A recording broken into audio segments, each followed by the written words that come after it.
Hey everybody, it's Jason Blaha here, and today I thought I would address a point that got brought up with me doing a lot of the accommodating resistance and stuff with my max effort lifts.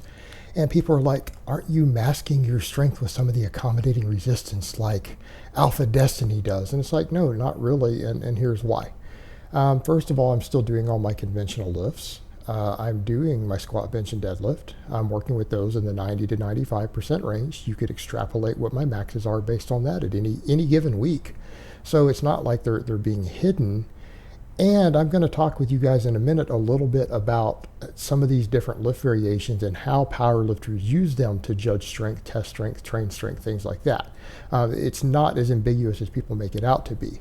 What you had, though, was a case of someone like Alex, who was using multiple forms of accommodation to mask things so that it would be a little harder for the experienced lifter to look at his lifts and determine what he could lift. In other words, when you're using a slingshot and chains together, right, that gets really, really difficult. That is very difficult to determine what you're lifting. Whereas if you use just a slingshot, you will see plenty of top-level powerlifters who are like, yeah, man, with a slingshot on, you should be able to bench somewhere between 50 and 100 pounds over your max, depending on how strong you are. All right, Dan Green has said that. Dan Green's definitely an authority. But what we're dealing with here is the case of this isn't being done to show off strength. I'm actually just showing all my training. Like, I would be doing this personally even if I wasn't filming right now, right? It's not really relevant. And the point is, these are not being done as displays of strength. I'm not standing here going, oh man, I got 375 on that reverse band bench. It's 375 at the top, therefore I can bench 350, right, or 360. Well, that's not how it works, and I'm not making that sort of claim. And then, of course, afterwards, you saw me doing 325 for some singles that were relatively heavy, right, doing pause bench with 325, and they were over 90% of my max. You could tell by the bar speed. You could tell by the movement pattern, right, that they were getting close to a max for me. They weren't a max, but they were close. So you could extrapolate my strength based upon that, right? And that's the point. So when we're dealing with these various accommodating resistance, or you're using whatever lift variation for a heavy max effort lift, these are strength testers that are done for you to practice hitting max effort lifts to bypass the law of accommodation, to maybe work through some of your sticking points and weak points a little bit to a certain extent. Now, there's a limited amount of that you can do as a raw lifter, but you can still train that to some extent, and they do carry over very, very well. In other words, as long as your lift at the hardest part of the lift is at least, say, 90% of your raw lift, you'll get a full transfer. In other words, if you are a 300-pound bencher, right, we'll just throw that out there, and you're using chains or bands or whatever else, and you're getting at least, say, 275 at the bottom, no matter what you're locking out at the top, whether it's 350 or whatever at the top, 340, you're still going to get a training effect that will carry over to your max bench because you're working above 90% of your max, even at the hardest part where there's the most tension, right? And you're just trying to get in the ballpark of that stuff. You're not going to be able to calculate it exactly. And someone brought that up. Oh, we can't tell what you're lifting with the reverse band, so you're not saying how much exactly you're taking off the bottom. Well, it's not relevant for my purposes. Now, it's relevant for my programming because here's what we can look at. Let's say that you're consistent, and let's say you do each of these lift variations once every 8 weeks, and your box squat running 65 pounds of chains, right, running the same length of lead chain, is going to be pretty consistent. In other words, your max on it is what it is. If you hit 400 pounds on that box squat with that amount of chain as a 1 rep max, and you know that your max squat at that time is, say, 455, right? You have a max squat of 455, and then you hit 400 off that box squat. Well, unless you got stronger, that box squat's going to stay the same too, right? Common sense. But if you hit 400 on that box squat, and then later into your training cycle, you hit that same lift again 8 weeks later, and instead of 400, you managed to hit 415. You've now hit a 15-pound PR. You can start to extrapolate that for your personal use to say, hey, I bet you my back squat has probably gone up 10 to 15 pounds, right? Because on a very similar exercise, your max went up 10 or went up 15 pounds. And it's a lift that, if it's for a lift that you has really good carryover, a measurable strength on that, and that's going to come from what? You're training your maxes. It's going to come from your various dynamic work. It's going to come from your accessory work and muscle that you've gained. So it's going to come from a number of different factors.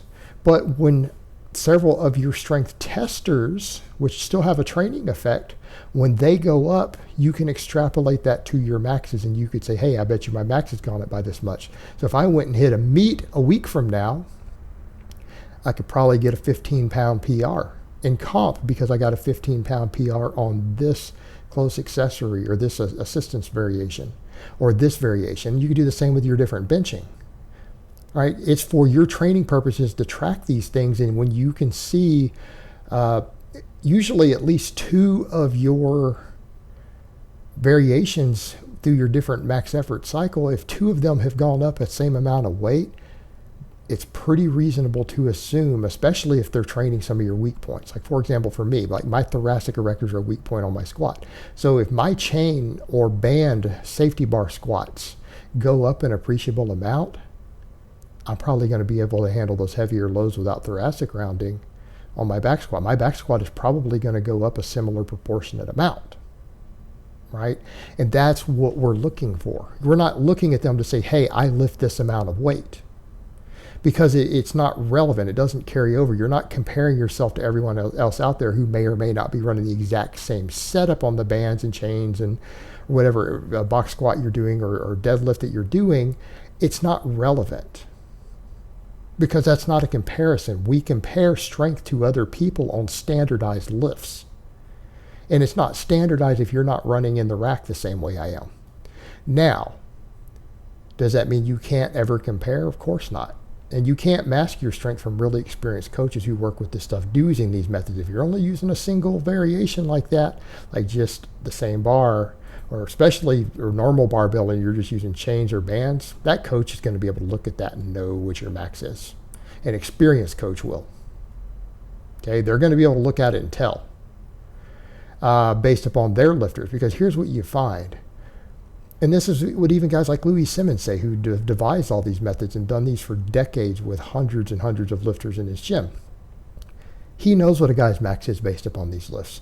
Why? Because he says, I just compare them from one guy to the next. In other words, because everyone in his gym who's coming in there is doing the same max effort day, he knows that if one guy over here hits a 500-pound, one board press with 80 pounds of chains, right? If he does it and that guy's max bench is 600 pounds, his raw bench is 600 pounds, and another guy comes in and only hits 400 instead of 500, he can look at that guy and say, hey, that guy's 500-pound bencher, right? Why does he know that? Because the other guy's max was 600, was 500, who's a 600-pound bencher. So if the other guy's 100 pounds less on the exact same lift, not a close variation, not someone else in a different gym, but in his bench with his bar, his board, and his chains, which he knows how much chain weight he's got, they just did the exact same lift. Well, if you just compared 2 individuals on the exact same lift with the same barbell and the same chains, and they're 100 pounds apart, you can extrapolate and say, well, that person's bench is 100 pounds apart for a real bench too. And it's probably going to be pretty close. Is it going to be to the pound? No. Is it going to have a little margin for error? Yes. But you can be damn sure they're going to be pretty close to 100 pounds apart if you were to go put them under a normal barbell and have them bench a max at a meet. So you can extrapolate it with different lifters in the rotation, absolutely. And he even does that with different variations. Like if he's got a guy and they go do, as he said before, a weighted glute ham raise, well, if he's got a 700-pound squatter who does that glute ham raise for 8 reps with 100 pounds, and another guy's trying to get his squat up to 700 pounds who's doing less, and he needs to probably get his glute ham raise up to 100 pounds for 8 reps also. So that's how we use these different variations as far as they go for comparisons. They do give you a metric for people who are doing the exact same variation with the same settings and same change or whatever you're doing. It gives you a metric for that, but you wouldn't extrapolate it out and then look at me training and then try to say, oh, he's masking lifts. I'm not masking lifts. You guys can see what I'm doing. You can extrapolate. If you've worked with these bands and chains, you could probably have some idea of how it'll carry over. But what matters for me, that's irrelevant, isn't it? What matters for me is my own tracking of it, and that's why I plot it on a spreadsheet so that I can know at any given time what I'm doing and watch for my own increases, and I can plot it over time of what my ratios look like on any lift. In other words, if at any given point I know my bench is consistently X amount of weight compared to my chain bench, I can plot that over time and measure changes on the chain bench to extrapolate what I think my bench has increased by. And then if I want to do back off work, even with a percentage of that, I can estimate it for that for my own programming. Right, and that's what you're looking for, guys. It's not about displaying strength for the camera with these various strength testers. That's not the point at all. It's still a valuable tool for you as a coach and as a lifter, but no, this is not how you should be judging people's strength on the camera who you're watching unless you have a lot of experience with these methods, because you're probably not going to get it right. All right, guys, but that's really all I have to say on that today. I hope it's been informative, and I will talk to you guys next time.